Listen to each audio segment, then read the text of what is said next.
எல்லாருக்கும் வணக்கம். பதஞ்சலி யோகத்துல ஆசனத்துக்கு அப்புறமா இருக்கக்கூடிய ஒரு படிநிலை என்ன அப்படின்னா பிராணாயாமம் தான். பிராணாயாமம் அப்படின்றது நம்ம எல்லாரும் நமக்கு ஏற்கனவே தெரிஞ்ச மாதிரியான ஒரு விதமான சுவாச பயிற்சி தான். சுவாச பயிற்சினா வெறுமனே மூச்சை இழுத்து வெளியே விடுறோம் அப்படிங்கிறது மட்டும் கிடையாது. அதை தாண்டி நிறைய விஷயங்கள் இருக்கு. அதை அதாவது நம்மளுடைய மூச்சை நம்ம கட்டுப்படுத்துவதன் மூலமா நம்மளுடைய உடல் சார்ந்த ஒரு விஞ்ஞானத்தையே மாற்றி அமைக்கலாம். அதுக்கான சான்றுகள் நிறைய பழைய புராண நூல்கள்ல இருக்குது. சரியா? அதை பத்தி சொல்றேன். முதல்ல பிராணாயாமத்துல நம்ம எதெல்லாம் அடிப்படையா சொல்லுவாங்க அப்படின்னா இடகலை, பிங்கலை, சுழுமுனை இப்படின்ற இந்த 3 மூச்சு காற்று தான். இடகலை அப்படின்றது இடது பக்கமா ஓடக்கூடிய ஒரு காற்று. சரியா? வாயு பிராணன் அப்படின்றது. பிங்கலை அப்படின்றது வலது பக்கமா ஓடக்கூடியது. சுழுமுனை அப்படின்றது நடுவால் இருக்கக்கூடியது. இப்ப நம்ம நிறைய மருத்துவர்கள் பயன்படுத்துறாங்கல்ல, ஒரு 2 ரெக்கை இருக்கிற மாதிரி, நடுவுல ஒரு கம்பி இருக்கிற மாதிரி, அந்த கம்பியை சுத்தி போற மாதிரி ஒரு பாம்பு இருக்கிற மாதிரி இருக்கும். இந்த மருத்துவம் சார்ந்த இந்த சிம்பல் அப்படின்றது புராதனமா நம்மளுடைய தமிழர்களுக்கான அடையாளம். நான் அதை பத்தி ஏற்கனவே ஒரு வீடியோ போட்டிருக்கிறேன். இந்த பாம்பு, ஒரு கம்பி, 2 ரெக்கை இருக்கிறது, இது பழைய நூல்கள்ல சொல்லப்பட்டிருக்கு. இது குறிக்கிறதுமே அந்த இடகலை, பிங்கலை, சுழுமுனை அப்படின்ற அந்த 3 காற்றுகளை பத்தி தான் சொல்லுது. இந்த காற்று அப்படின்னா நமக்கு நம்மளுடைய விஞ்ஞானம், நவீன விஞ்ஞானம் சொல்லி கொடுத்ததுபடி நம்ம என்ன நினைச்சுக்கிறோம் அப்படின்னா வெளியில இருக்கிற ஆக்சிஜன், அவ்வளவுதான் நமக்கு தெரிஞ்சது. ஆனா வெளியில இருக்க ஆக்சிஜன் மட்டும் நமக்கு உயிர் கொடுக்கல. ஆக்சிஜனை தாண்டி நம்மளுடைய அறிவுக்கு எட்டாத ஒரு விஷயமா பிராணன் அப்படின்ற ஒரு விஷயம் இருக்கு. இப்போ ஒரு டெட் பாடி இருக்கு, அந்த டெட் பாடியை எடுத்து அதுக்கு உள்ளுக்க காத்த செலுத்தினோம்னா அதுக்கு உயிர் வந்துருமா அப்படின்னா அது வராது. ஏன்னா பிராணன் இல்லை, பிராணன் போயிடுச்சு. இது நமக்கு பிடிபடாத விஷயம். அதாவது நமக்கு உயிர் அப்படின்றது எப்படி வருது, எப்போ போகுது, எப்படி போகுதுன்றது எப்படி பிடிபடலையோ அதே மாதிரி தான் இந்த பிராணன் அப்படின்றது பிடிபடலைன்னு வைங்களேன். அப்போ பிராணவாயு அப்படின்றது வேற. அதாவது ஆக்சிஜனை மட்டும் கொண்ட ஒரு விஷயம் கிடையாது, ஆக்சிஜனை தாண்டி அது ஒரு ரொம்ப நுணுக்கமான விஷயம். இந்த பிராணனை நம்ம ஒரு சீரான அளவுல உள்ள எடுக்கிறோம், சீரான அளவுல வெளியில விடுறோம். அப்படிங்கும்போது அது நம்மளுடைய உடலுடைய ஒரு மருத்துவவியலை, ஒரு அறிவியலை மாற்றி அமைக்குது. சரியா? இப்ப இப்படி மாற்றி அமைக்கிறதன் மூலமா நம்ம நிறைய விஷயங்களை நம்ம கட்டுப்படுத்த முடியும். அதுதான் பதஞ்சலி சொல்றாரு. இந்த பிராணாயாமத்துல முதல்ல நமக்கு என்ன சொல்லி தருவாங்க அப்படின்னா, எந்த ஒரு குருவுமே காற்று என்ன செய்யணும் அப்படின்னா நம்ம வேக வேகமா இழுக்கிறோம். சரியா? வேக வேகமா இழுக்கிறோம், அப்படியே வெளியே விடுறோம், அப்புறம் வேகமா இழுக்கிறோம். இன்னொன்னு, நம்ம முழுசா காத்த உள்ள இழுக்கிறது இல்லை, முழுசா காத்த வெளியே விடுறதும் இல்லை. அரைகுறையா உள்ள இழுத்து அரைகுறையா வெளியே விடுறோம். நம்மளுடைய நுரையீரல் பையில ஒரு 50% காத்து எப்பவுமே உள்ளேயே இருக்குமா. அந்த 50க்கு மேல 90 வரை உள்ளதைத்தான் வெளியில தள்ளுறோம், உள்ள இழுக்கிறோம். அப்போ நுரையீரல் பை இப்படி இருந்து இப்படி சுருங்கிட்டு இப்படி விரியலை, பாதி தான் சுருங்குது, அப்புறம் பாதி விரி, இப்படியே தான் நம்ம பிழப்பு ஓடிக்கிட்டே இருக்கு. இதுதான் நம்ம இன்னைக்கு அதாவது பிராணாயாமம் இல்லாம சாதாரணமா மூச்சு விடக்கூடிய ஒரு நபர் இந்த மாதிரியான ஒரு வாழ்க்கை முறையில போய்கிட்டு இருக்காரு. இப்போ பிராணாயாமத்தின் மூலமா நம்ம என்ன செய்யறோம்னா நுரையீரலை முழுசா இயங்க வைக்கிறோம். நுரையீரலை முழுசா இயங்க வைக்கும் போது அது நம்மளுடைய உடல்ல இருக்கக்கூடிய எல்லா இடத்துக்கும் கரெக்டான அளவுல, தேவைக்கு மீறிய அளவுல, எவ்வளவு வேணுமோ அவ்வளவு அளவுக்கு ஆக்சிஜனை கொண்டு போய் சேர்க்குது. அதாவது பிராணனை கொண்டு போய் சேர்க்குது. அப்போ அப்படி கொண்டு போய் சேர்க்கும் போது நம்மளுடைய உடம்புக்கு எவ்வளவு தேவையோ அவ்வளவு எனர்ஜி, தேவைக்கு அதிகமாகவே எனர்ஜி கிடைக்குது. இன்னொரு பக்கம் நம்ம சாப்பிட்ட சாப்பாடு எல்லாமே கரெக்டா வெளியில டிஸ்போஸ் ஆகுது. சரியா? இப்போ இந்த விஷயங்கள்லாம் நடக்குது. இதுல அதுக்குதான் முதல்ல என்ன செய்யறாங்க அப்படின்னா மூச்சை ஃபுல்லா உள்ள இழுங்க, அப்புறம் மூச்சை ஃபுல்லா வெளியே எடுங்க, இதை சொல்லி தருவாங்க. அடுத்து நீங்க பாத்தீங்க அப்படின்னா ஒரு மூச்சை நீங்க ஃபுல்லா இழுக்கிறதே 2 செகண்ட் 3 செகண்டுக்கு இழுக்கக்கூடாது. 5 செகண்ட், 10 செகண்ட், 20 செகண்ட் அப்படின்னு 20 செகண்டுக்கு மூச்சை இழுத்துக்கிட்டே இருக்கணும். அப்புறம் 20 செகண்டுக்கு வெளியில விடணும், அப்புறம் 20 செகண்டுக்கு உள்ள இருக்கணும். இப்ப இதுல உங்களுடைய நுரையீரலை முழுசா விரிய வைக்கிற பயிற்சி. இது முடிஞ்சதுக்கு அப்புறமா நீங்க மூச்சை உள்ள இழுத்து உள்ளுக்கே கொஞ்ச நேரம் வச்சிருக்கணும். ஒரு 20 நிமிஷம் 20 செகண்ட் உள்ள இழுக்கிறீங்கன்னா ஒரு 10 செகண்ட் உள்ள ஹோல்டு பண்ணணும், அப்புறம் 20 செகண்ட் வெளியில விடணும். அதுக்கடுத்து திரும்ப 20 செகண்ட் உள்ள இழுக்கிறோம், அப்புறம் உள்ள 10 செகண்ட் ஹோல்டு பண்றோம். இப்ப இந்த உள்ள ஹோல்டு பண்ணும்போது நுரையீரல் காத்து, முழு காத்து அளவோட உள்ளுக்கு அப்படியே இருக்குது, அந்த ஒரு ஸ்டேட்ல அப்படியே இருக்குது. இந்த மாதிரியான ஒரு பயிற்சி. இதுக்கு அடுத்து இன்னொரு இது, ஃபுல்லா வெளியே தள்ளிட்டு காற்று, நுரையீரல்ல காற்றே இல்லாம 10 செகண்ட் ஹோல்டு பண்ணணும். இந்த மாதிரியான பயிற்சி. இது தவிர இதெல்லாம் அடிப்படையான பயிற்சி. இது தவிர நிறைய இருக்கும்னு வைங்களேன். இந்த மூச்சு பயிற்சியை நீங்க செய்யும் போது ஒரு பக்கம் உடல் வந்து ஆரோக்கியமானதா மாறுது, இன்னொரு பக்கம் உடலை இப்படி நீங்க பழக்கப்படுத்தும் போது அதுவே வந்து நிறைய விஷயங்களை மாத்தி அமைக்குதாம். சரியா? இதுக்கு ஒரு உதாரணம் சொல்றேன், 2 உதாரணம் சொல்றேன். மகாபாரதத்துல விசித்திர வீரியனுடைய மனைவி, அதாவது அம்பிகா, அம்பாலிகா, இவங்களுக்கு வந்து குழந்தை பிறக்க முன்னே விசித்திர வீரியன் வந்து செத்து போயிட்டான். அதாவது கல்யாணத்தன்னைக்கே செத்து போயிட்டான். இப்போ இப்படி இறந்துட்டதுனால இவங்களுக்கு குழந்தை பிறக்கணும், கணவன் இல்லை. அப்போ அரச வம்சம் வந்து வம்சாவளி இல்லாம வாரிசு இல்லாம போயிடக்கூடாது அப்படின்றதுக்காண்டி சத்தியவதியும் பீஷ்மரும் சேர்ந்து வியாசரை கூட்டி வந்து வியாசரின் மூலமா வந்து குழந்தை பிறக்கிறதுக்கு ஏற்பாடு பண்ணுவாங்க. இது வந்து அந்த காலத்துல நடைமுறையில இருந்த ஒரு விஷயம், நியோக்கிய மார்க்கம் அப்படின்னு சொல்லுவாங்க. சரியா? இப்போ இந்த விஷயத்தை விடுங்க. இதுல சத்தியவதியோட வேண்டுதல் என்ன அப்படின்னா, அரச வம்சத்துக்கு வாரிசு வேணும். சரியா? வாரிசு அப்படின்றது அந்த காலத்துல ஆண் குழந்தைய மட்டும்தான் கணக்குல எடுத்தாங்க. இப்போ வாரிசு வேணும் அப்படின்னா வியாசர் அந்த 3 பெண்களோட உறவு வச்சுக்கிறாரு. உறவின் மூலமா ஆண் குழந்தை தான் பிறக்கணும். சரியா? இப்போ நமக்கு இருக்கிற இதுபடி ஒரு மனுஷன் உறவு வச்சுக்கிட்டா வேற எந்த ஒரு மருத்துவ உபகரணமும் இல்லாம உறவு வச்சுக்கிட்டா ஆண் குழந்தை தான் பிறக்கும்னு யாராலையும் சொல்ல முடியாது. சரியா? அது ஆணாவும் இருக்கலாம், பெண்ணாவும் இருக்கலாம், எந்த குழந்தைனாலும் பிறக்கும்.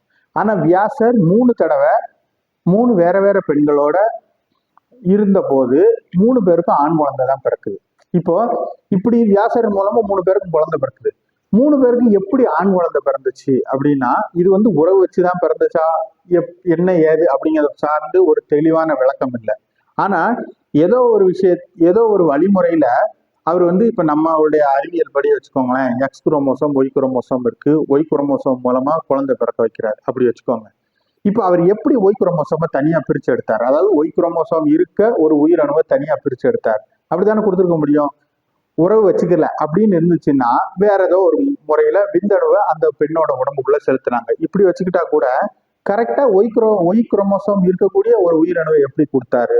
அதுக்கு வழி இல்லைல்ல. அது எப்படி கண்டுபிடிக்க முடிஞ்சிச்சு அப்படின்னா, அதுக்குதான் வந்து ஒரு பேராசிரியர் சொல்றாரு, நீங்க இடது நாடி வழியா, இடது நாடி வந்து சூரிய நாடி, வலது நாடி சந்திர நாடி, இப்ப இப்படில நீங்க ஒரு இடது நாடி வழியாவே முழுக்க முழுக்க மூச்சை உள்ள எடுத்து வெளியே விட்டு பழகிட்டு இருந்தீங்கன்னா சூரிய நாடி ஓடுத அந்த டைமுக்கு, அதாவது நீங்க 8 மணில இருந்து 9 மணி வரைக்கும் இடது நாடி வழியாவே பழக்கப்படுத்துறீங்க பிராணாயாமத்தை அப்படின்னா நீங்க ஒரு குறிப்பிட்ட உயிரணுவை மட்டும் வெளியே தள்ள முடியும். அதே மாதிரி வலது நாசி வழியாவே வந்து உயிரணு, அதாவது அதே மாதிரி வலது நாசி வழியாவே வந்து நீங்க பழக்கப்படுத்துறீங்க அப்படின்னா ஒரு குறிப்பிட்ட வகை, அதாவது இதுக்கு வந்து ஆண், அதுக்கு வந்து பெண், இப்படி வந்து நீங்க உங்களுடைய உடம்புடைய அறிவியலை மாற்றி அமைக்க முடியுமா? அப்படி ஒரு விஷயம் இருந்தாதான் இதை வந்து செய்ய முடியும். இந்த மாதிரி மூச்சை கட்டுப்படுத்துறதன் மூலமா வந்து நீங்க உங்களுடைய உடல்ல இருந்து வெளியேறக்கூடியது ஆண் குழந்தை பிறக்க வைக்கக்கூடிய ஒரு உயிரணு, பெண் குழந்தை பிறக்க வைக்கக்கூடிய ஒரு உயிரணு அப்படின்னு சொல்லி ஒரு விதமான ஒரு அறிவியலை உருவாக்க முடியும், ஒரு அறிவியலை வெளிப்படுத்த முடியும். அப்படின்னா பிராணாயாமம் வந்து வெறுமனே மூச்சை உள்ள எழுந்து வெளியில எடுக்கிற பயிற்சி கிடையாது. அது உடம்பையும் வேற ஒரு விதத்துல நம்ம கட்டுப்படுத்துறதுக்கு ஒரு உதவிகரமா இருக்கு. சரியா? முழுசா பிராணாயாமத்தை செஞ்ச அப்புறம் தான் இதெல்லாம் வந்து நம்ம தெரிஞ்சுக்க முடியும். இப்போ அடுத்த ஒரு ஆதாரம், கொஞ்ச நாளைக்கு முன்னாடி வடக்க இமயமலை பக்கத்துல ஒரு விபத்து நடந்துச்சு. அதாவது பனி வந்து நிறைய சரிஞ்சு விழுந்துருச்சு. அதுல வந்து கொஞ்சம் பேர் இறந்து போயிட்டாங்க. அவங்க வந்து என்ன மாதிரியான ஆட்கள், அதாவது முழுக்க மிலிட்ரி சம்பந்தப்பட்டவங்களா இல்ல மக்களும் இருந்தாங்களா அப்படின்றது வந்து எனக்கு மறந்து போச்சு. அதாவது அதுல யார் அப்படின்றது வந்து மறந்து போச்சு. ஆனா இந்த சம்பவம் மட்டும் ஞாபகம் இருக்கு, ஒரு 10 வருஷம் முன்னாடி. சரியா? இதுல அந்த பனி விழுந்து நிறைய பேர் உள்ளேயே உறைஞ்சி இறந்து போயிட்டாங்க. ஒரு 10-15 நாள் ஆச்சு அதெல்லாம் வந்து கிளியர் பண்ணி அவங்க பாடி எடுக்கிறதுக்கு. அப்படி 10-15 நாள் கழிச்சு கிளியர் பண்ணி எடுக்கும் போதும் ஒரு ஆள் வந்து உள்ள உயிரோட தான் இருந்தார். அதாவது முழுக்க மயக்க நிலை, கொஞ்ச நாள் ஆச்சு அப்படின்னா அவர் இறந்து போயிடும். அந்த மாதிரியான சூழ்நிலையில ஒருத்தர் வந்து உயிரோட எடுத்தாங்க. அவர் யார் அப்படின்னா, அவர் பிராணாயாமத்தை முழுசா பயிற்சி பண்ண ஒரு யோகா மாஸ்டர். இப்போ இவருடைய உடல் வந்து அதுக்கு ஏற்ப வந்து தன்னை தகவமைச்சுக்கிடுச்சு. காற்று அதிகமா கிடைக்காத பகுதியில, அதாவது காற்று கிடைக்குன்னா மொத்தமே கிடைக்கலன்னு இல்லை, குளிர்ந்த காத்தா கிடைக்கும். அப்போ அந்த மாதிரியான காற்று கிடைக்கும் போதும் நம்ம எப்படி வந்து உயிர் வாழ்றது, எப்படி உடல்ல உயிரை தக்க வச்சுக்காது, இந்த மாதிரியான தகவமைப்புக்கு அவருடைய உடல் வந்து மாறிடுச்சு. இதெல்லாம் எதால சாத்தியம் அப்படின்னா இந்த மாதிரியான மூச்சு பயிற்சியால தான் வந்து சாத்தியம். இதே மாதிரி நம்ம சினிமாக்கள்ல கூட வந்து பார்த்துருப்போம், நம்ம மூச்சை எவ்வளவு தூரம் தம்மு கட்டுறோம், எவ்வளவு தூரம் உள்ள அடைக்கிறோம், அதே மாதிரி எவ்வளவு தூரம் அதை சிறப்பாக பயன்படுத்துறோம் அப்படின்றதுக்கு ஒரு படத்துல கூட ஒருத்தரை வந்து டெஸ்ட் பண்ணுது, ஒரு கோச் வந்து டெஸ்ட் பண்றாரு. அதுக்கு டெஸ்ட் பண்றதுக்கு எவ்வளவு தூரம் வந்து மூச்சை அடக்கி ஓட முடியும் அப்படின்றதுக்கு அதுக்கு வந்து நாய் அவுத்து விட்டு விரட்ட விட்டுருவாங்க கோச் ஒரு பிளேயரை. சரியா? இந்த மாதிரி இதுவும் இருக்கு அப்படின்னா நுரையீரல் எவ்வளவு தூரம் வேலை செய்யுது, வேகமா பம்ப் பண்ணி வேகமா வேகமா சுருங்குது, வேகமா விரியுது. அப்படி வேகமா சுருங்கி விரிஞ்சாதான் நிறைய காத்த உள்ள எடுத்து அது இதயத்துக்கு அனுப்ப முடியும், அது உடம்புக்குள்ள போக முடியும். அப்போ சக்தி கிடைச்சிக்கிட்டே இருக்கும். காற்று உள்ள எவ்வளவு வேகமா இழுக்குதோ அதுக்கேற்றாக்குல ரத்தத்துக்கு வந்து காற்று ஆக்சிஜன் வந்து கிடைக்கும். அதுவே வந்து உடம்பு முழுக்க கிடைக்கும். உடம்பு முழுக்க ஆக்சிஜன் கிடைச்சா தான் உடம்பு முழுக்க இருக்கக்கூடிய எல்லா செல்லுக்கும் எனர்ஜி கிடைக்கும். எனர்ஜி கிடைக்கலன்னா டயர்ட் ஆயிடுவாங்க. அடுத்து வந்து என்ன பண்ண முடியாது, ஓட முடியாது. அப்போ நுரையீரல் சரியான கண்டிஷன்ல இருக்கும் போதுதான் அந்த ஓட்ட போட்டிக்கே வந்து ஜெயிக்க முடியும். இப்படி ஒரு விஷயம் வந்து இருக்கு. இதுக்குமே வந்து என்ன ஒரு அடிப்படை ஆதாரம் அப்படின்னா, நீங்க காற்றை உள்ள இழுக்கிற விஷயம். காத்து வந்து அவ்வளவு முக்கியமானதா இருக்கு. காத்தை உள்ள எவ்வளவு இழுக்கிறீங்க, அதுல இருந்து எவ்வளவு வந்து டிஸ்ட்ரிபியூட் ஆகுது, இதையும் நீங்க பிராணாயாமத்தின் மூலமா வந்து என்ன பண்ணலாம், இம்ப்ரூவ் பண்ணலாம். இப்போ இந்த பிராணாயாமம் மூச்சை உள்ள இழுக்கிறது வெளியே இழுக்கிறது உடல் சார்ந்ததுக்கு மட்டுமல்ல, மனம் சார்ந்ததுக்கு பயன்படுது. நான் சொன்ன அந்த விசித்திர வைத்தியன் மகாபாரத கதையில வர மாதிரி ஒரு குழந்தையவே பிறக்கக்கூடிய குழந்தை ஆணா இருக்கணுமா பெண்ணா இருக்கணுமா அப்படின்றத தீர்மானிக்கிறதுக்கே வந்து இந்த யோக முறைகள் வந்து பயன்படுது. சரியா? சரி, இப்போ இந்த பிராணாயாமம் சார்ந்து இருக்கக்கூடிய இன்னொரு ஒரு ஆதாரம் என்ன அப்படின்னா, மூச்சை அடக்குனா ரொம்ப நாளைக்கு வாழலாம் அப்படின்ற ஒரு விஷயத்த வந்து சொல்லுவாங்க. அதாவது மூச்சுக்களோட எண்ணிக்கையை குறைக்கிறது. நீங்க இதய துடிப்பு அது வேற, அது 72, அது நம்மளுடைய கட்டுப்பாட்டில் இல்லை. ஆனா மூச்சு எத்தனை மூச்சு விடுறோம் அப்படின்றது நம்மளுடைய கட்டுப்பாட்டுல இருக்கு.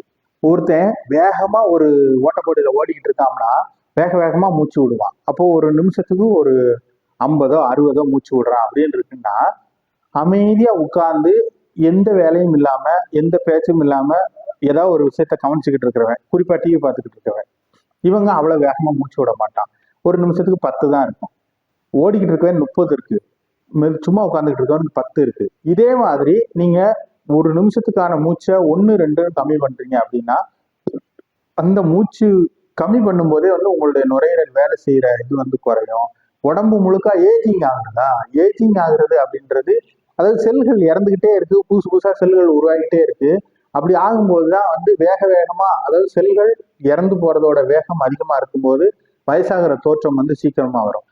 அந்த இறந்து போற வேகத்தை வந்து நம்ம குறைச்சோம் அப்படின்னா அந்த தோற்றத்தை, வயசாகிற தோற்றம் சீக்கிரம் வரதை வந்து நம்ம வந்து குறைக்கலாம்.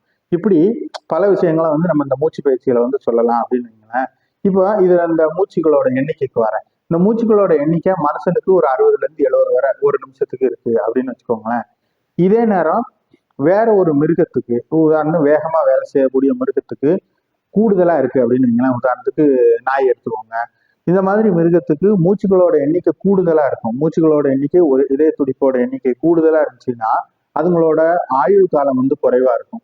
எந்த மிருகம் வந்து குறைவான எண்ணிக்கையில மூச்சு விடுது, குறைவான எண்ணிக்கையில இதய துடிப்பு வச்சிருக்குதோ அதுங்களுடைய ஆயுள் காலம் வந்து ரொம்ப அதிகமா இருக்கும். உதாரணத்துக்கு கடல்ல இருக்க ஆமை, ஆமைக்கெல்லாம் வந்து இதய துடிப்பும் ரொம்ப கம்மி, மூச்சு விடுற எண்ணிக்கையும் ரொம்ப கம்மி, ஆனா அதனுடைய ஆயுள் காலம் வந்து ரொம்ப நீளம். இதே நேரம் அதிக வேக வேகமா மூச்சு விடுற உயிரினங்களுக்கு வந்து ஆயுள் காலம் ரொம்ப குறைவு. அப்ப இந்த மூச்சுக்கும் ஆயுள் காலத்துக்கும் சம்பந்தம் இருக்கு. சரியா? இதையெல்லாம் வச்சுதான், அதாவது நீங்க ஆன்மீகம் சார்ந்த விஷயத்த ஒரே ஒரு பிறவியில செய்யறது வந்து ரொம்ப கஷ்டமான காரியம். ஒரு பிறவியில ஒரு பகுதி தான் செய்ய முடியும், அடுத்த பிறவியில அதோட தொடர்ச்சி வந்து இருக்கும். நான் ஏற்கனவே சொல்லியிருக்கேன். இப்படி இருக்கிறதுக்கு வாய்ப்பு அதிகமா இருக்கு. புத்தருக்கு இப்படிதான் நடந்துச்சு, மகாவீரருக்கு இப்படிதான் நடந்துச்சு, நிறைய பேருக்கு இப்படிதான் வந்து நடந்துச்சு. ஆன்மீகம் சார்ந்த பாதையில போய் அவங்க 2 3 பிறவிக்கு அதை செயல்படுத்துவாங்க. இப்போ நீங்க இது வந்து இந்த காலத்துல இருக்கு. ஏன்னா இந்த காலத்துல ஆயுள் காலம் வந்து கம்மி.